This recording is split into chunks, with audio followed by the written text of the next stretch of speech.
کہ اب سب سے زیادہ جو صورتحال جیسے جیسے غیر معیاری کلام تو بہت پہلے سے شروع ہو گیا تھا، محفل نعت میں اینٹر کے ایسے ایسے اشعار آنے شروع ہو گئے کہ مطلب ہوتا تھا کہ یہ کیا نعت خوانی ہو رہی ہے۔ اس کے بعد اب یہ ہے کہ آہستہ آہستہ دھنیں ایسی آنی شروع ہوئیں کہ وہ ایسی ہوئیں کہ وہ نعت خوانی کی لگے ہی نہ کہ یہ نعت خوانی ہو رہی ہے یہاں پہ، یا یہ نعت پڑھی جا رہی ہے، یہ کیا ہو رہا ہے۔ پھر اس کے بعد یہ ہوا کہ انداز پیشکش ایسا ہو گیا کہ جہاں ایک وہ ماحول کے سارے نیچے بیٹھے ہوتے تھے مسجد میں یا کسی گھر میں یا کہاں پہ، تو جو سائیڈوں پہ لوگ نیچے بیٹھے ہوئے ہیں اور ایک سٹینڈ بڑا لگا ہوا ہے اور ایک نعت خوان ایک سائیڈ پہ کتنے قرینے سے یعنی مسجد میں یا گھر میں کھڑے ہو کے نعت پڑھ رہا ہے وہاں پہ، اور اتنے سلیقے قرینے سے سنی جا رہی ہے۔ تو ایک یہ دور، اور اب یہ صورتحال ہے کہ ایک نعت خوان سٹیج پہ کھڑا ہوتا ہے، سائیڈوں پہ سارے کھڑے ہوتے ہیں اور وہ سارے سٹیج پہ گھوم کے نعت پڑھ رہا ہوتا ہے اور دیکھ رہا ہوتا ہے کہ چونکہ اب مجلسی سطح پر یہ بات ہو رہی ہے تو اس کے کرنے کی ضرورت ہے کہ دیکھ رہا ہوتا ہے کہ جہاں سے زیادہ یعنی ایسی صورت ہے تو وہاں پہ زیادہ اس کی کنسنٹریشن ہوتی ہے، اور وہ پھر وہ کچھ کر رہا ہوتا ہے جو میرا خیال ہے کہ بہت ہی اخلاق سے بھی گرا ہوا معلوم ہوتا ہے۔ فن سے تو گرا ہوا معلوم ہوتا ہی ہے، اخلاق سے گرا ہوا بھی معلوم ہوتا ہے۔ تو ایک یہ صورتحال ہے، یعنی غیر معیاری کلام، انداز پیشکش، غیر معیاری دھنیں، یہ تینوں چیزیں میں نے بتائیں کہ ان پہ مسائل پچھلے 20 سال سے بڑھنے شروع ہوئے اور اب اس سطح پر آ گئے ہیں کہ ان کے لیے باقاعدہ اقدامات کرنے چاہیے اور کرنے ہوں گے، اور سنجیدہ لوگوں پر ذمہ داری بہت عائد ہوتی ہے اس حوالے سے۔ اس کے علاوہ یہ ہوا کہ ماحول محفل نعت کا ایسا بنا دیا گیا ہے کہ نعت ڈومینیٹ نہیں رہی محفل نعت میں، یعنی اب نعت خوانان حضرات جو ہیں وہ محفل نعت میں ان کا بنیادی فوکس نعت نہیں ہوتا، چونکہ وہ ایک فضا ایسی پیدا کی گئی تو محفل نعت میں مناقب زیادہ پڑھی جانے لگیں اور نعت خوانی کا جو ہے وہ کم یعنی وہ نعت خوانی کم نظر آنے لگی، اور اب صورتحال یہ ہے کہ محفل نعت کے عنوان پر ہونے والی محفل میں یعنی نعت بہت کم نظر آتی ہے اور مناقب زیادہ نظر آتے ہیں۔ تو جن کی مناقب پڑھی جا رہی ہوتی ہیں وہ ہم سب ہمارے یعنی ان سب سے ہماری ایسی عقیدت اور مودت ہے، اس سے کیسے اس سے ہو سکتا ہے، لیکن بہرحال چونکہ نعت خوانی ہے تو نعت کو محفل نعت ہے تو اس کو ڈومینیٹ رہنا چاہیے، اس کو اوپر رہنا چاہیے۔ پھر ایسے ایسے کلام پڑھے جانے لگے، یعنی ماں کی شان میں محفل نعت میں کلام پڑھا جانے لگا، مطلب جب جس چیز کو اجازت دیتے گئے لوگ، یعنی جس پر یعنی بات نہیں ہوتی گئی، جس پر بات کرنی چاہیے تھی تو نہیں ہوئی، تو اس سے یہ ہوا کہ پھر آہستہ آہستہ بگاڑ پیدا ہوتی گئی، اور اب یہ ساری چیزیں جس کا میں ذکر کر رہا ہوں،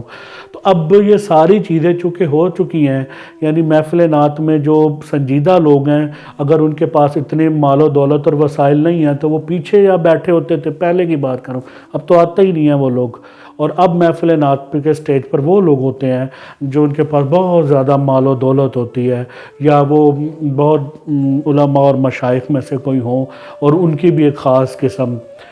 میں چونکہ باتیں بڑی تکلیف دیں ہیں لیکن کرنی پڑ رہی ہیں، ضرورت ہے، اس دور کی بہت ضرورت ہے، اور رمضان المبارک کے ان ساعتوں میں یہ کرنی چاہیے باتیں، کوئی تو کرے، کسی کے منہ سے تو نکلے، کوئی تو بیان کرے کہ یہ غلط ہو رہا ہے۔ اور اب میں نے جس طرح پیچھے کل کا پروگرام بھی ایک موضوع پہ تھا اور پیچھے سارے پروگرام جو ہیں وہ شخصیات پہ کیے ہیں، آگے بھی نعت کے تعلق سے ایسی شخصیات ہیں جن پر بڑے انشاءاللہ میں پروگرام کر رہا ہوں، لیکن آج کے پروگرام میں یہ بات جو ہے کہ ان کے حل کے لیے اب چند تجاویز ہیں اور ان پر سنجیدہ ہو کے بیٹھنا پڑے گا اور سوچنا پڑے گا۔ ہمارے بہت سے سنجیدہ علماء اور مشائخ کو بٹھایا جائے، ان سے بات کی جائے اور ان کو خود اپنی دلچسپی ظاہر کرنی چاہیے کہ یہ جو کچھ ہو رہا ہے اس پر بات کرنی چاہیے۔ پھر بہت مستند شعراء کرام کو بٹھایا جانا چاہیے۔ اس کے بعد یہ ہے کہ ایسے نعت خوانان جو اب چند ہیں، جو سینئر موسٹ لوگ ہیں، جیسے یعنی وحید ظفر قاسمی ہیں کراچی سے، یا ادھر سے مرغوب حمدانی ہیں، یا مطلب میرے بڑے پرانے نعت خوان اور اب جو لوگ سنجیدہ نعت کے حوالے سے کام کر رہے ہیں ان کو بیٹھنا چاہیے۔ پھر منتظمین محافل نعت خاص طور پہ ان کو بیٹھنا چاہیے، ان سے بات کرنی چاہیے جو بڑی سطح پر محافل نعت کرواتے ہیں۔ اور پھر اس طرح یہ چار خاص طور پہ یہ چار لوگ علماء اور مشائخ، نعت خوانان حضرات، شعراء حضرات اور محافل نعت کے منتظمین،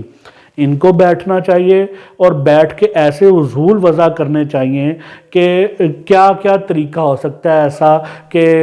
جو عوام الناس تک بھی اتنی بات جائے کہ عوام الناس کو بھی محظوظ کیا جائے اور ان کے شعوری سطح کو بلند بھی کیا جائے۔ یعنی ایسی بات نہ کی جائے جس سے جو ایسا لگے کہ بے ادبی کا کوئی پہلو نکلتا ہے۔ محافل نعت میں نعت کو ڈومیننٹ، نعت کو ہی نمایاں رہنا چاہیے، اور اس کے لیے اچھی نعت کے لیے کیا کرنا چاہیے، جیسے میں ہر پروگرام میں تقریباً کہا ہے کہ نعتیہ انتخابات شائع ہونے چاہیے۔ اس وقت محافل نعت میں جہاں آپ اتنے لاکھوں روپے لگا کر عمرے کے ٹکٹ دے رہے ہیں اور اتنا کچھ دے رہے ہیں، تو آپ کی توجہ اس طرف بھی ہونی چاہیے کہ نعتیہ کتب کی ترسیل کی جائے اور اس میں ایسے انتخابات شائع کیے جائیں جو یعنی اس سطح پر اس چیز کو سامنے رکھ کے مرتب کیے جائیں کہ اس سے عام نعت خوان کی جو سطح ہے اس کو بھی سامنے رکھا جائے اور جو عوام الناس کی ذہنی سطح ہے اس کو بھی سامنے رکھا جائے، اور اس میں اس ایسا یعنی کمبینیشن بنایا جائے کہ وہ بہتر ہو۔ آپ جہاں اتنا کچھ تقسیم کرتے ہیں، میڈل دیتے ہیں، گولڈ میڈل دیتے ہیں، شیلڈز دیتے ہیں، اس سے زیادہ ضرورت یہ ہے کہ آپ اس وقت اگر آپ اس چیز کی ضرورت کو محسوس کرتے ہیں اور آپ شیلڈز دیتے ہیں تو اس کے ساتھ اگر یہ کتب بھی دیتے ہیں تو اس کا آپ کو جہاں کریڈٹ جائے گا وہاں ایک ایسی بات لکھی جائے گی کہ کوئی تو شروع کرے، اتنے بڑے بڑے محافل نعت کروانے والے لوگ ہیں تو کہیں سے تو شروع ہو۔ اس سے یہ ہوگا کہ انتخاب شائع ہونے سے محفل نعت میں دوبارہ ایسی نعت محفل میں پڑھی جانے لگے گی جو ایسی ہوگی کہ مشکل بھی نہ ہو اور معیار سے گری ہوئی بھی نہ ہو۔ معذرت کے ساتھ مجھے ایسا یعنی کہنا پڑ رہا ہے۔ دوسرا یہ کہ نعت کو ڈومینیٹ رہنا چاہیے، اور تیسرا یہ کہ میں نے دیکھا ہے محفل نعت میں علماء اور مشائخ کے جو آپس میں ملنے والے ہیں ان کو لڑتے جھگڑتے دیکھا ہے۔ محفل نعت میں لڑائیاں ہونے لگی ہیں، نہ کیجیے ایسا، یہ اچھی اور مناسب بات معلوم نہیں ہوتی۔ معترضین کو اس کا بہت زیادہ جو ہے نا وہ پھر ہم ان کی زد پہ، ہم ان کے نشانے پہ آتے ہیں کہ یہ کیسی محفلیں ہو رہی ہیں نبی کریم صلی اللہ علیہ وسلم کے نام پر کہ جہاں یہ سارا کچھ ہو رہا ہے۔ ایک گزارش میں نے کرنی تھی بہت دست بستہ، اب آپ جناب سیدہ کائنات کی منقبت پڑھیں تو خدا را جو نوٹ نچھاور کرنے والے ہیں ان کو منع کر دیں کہ اس منقبت کے دوران، ویسے تو یہ مجموعی حوالے سے بھی اتنی کوئی اس کے طریقہ کار بہرحال بہتر ہونا چاہیے، لیکن آپ دیکھیں کہ آپ کس ہستی کی بارگاہ میں بات کر رہے ہیں تو ڈونٹ نچھاور کرنے والوں کو وہ جب ایسے ہوا میں پھینکتے ہیں، یقین کرے بہت دلی دکھ ہوتا ہے کہ آپ کہاں کھڑے ہوئے ہیں، کس کی بارگاہ میں لب کشائی، وہاں تو جبریل کو اجازت نہیں ہے کہ بغیر اجازت کے وہ دستک دے دروازے پر۔ ہماری عقیدت پر کوئی شک نہیں ہے، ہمیں یعنی عقیدت پر یا محبت پر تو کوئی ہے ہی نہیں، ان سے اگر ہمیں عقیدت نہیں ہے تو کس سے عقیدت ہے؟ لیکن بہرحال اس رویے پہ تھوڑا، اس چیز پہ تھوڑا غور کر لیں کہ یہ نہ کیا جائے، دف پیچھے اس کے نہ بجایا کریں۔ جب جناب سیدہ کائنات کا تذکرہ ہو رہا ہو تو دف نہ بجایا کریں، بے ادبی معلوم ہو۔ نعت پہ تو میں کتنے سالوں سے کہہ رہا ہوں کہ یہ معاملات جو ہیں وہ ہیں بہرحال، لیکن جب خاص طور پہ جناب سیدہ کائنات کی بارگاہ میں حاضر ہوں دف نہ بجائیں، اور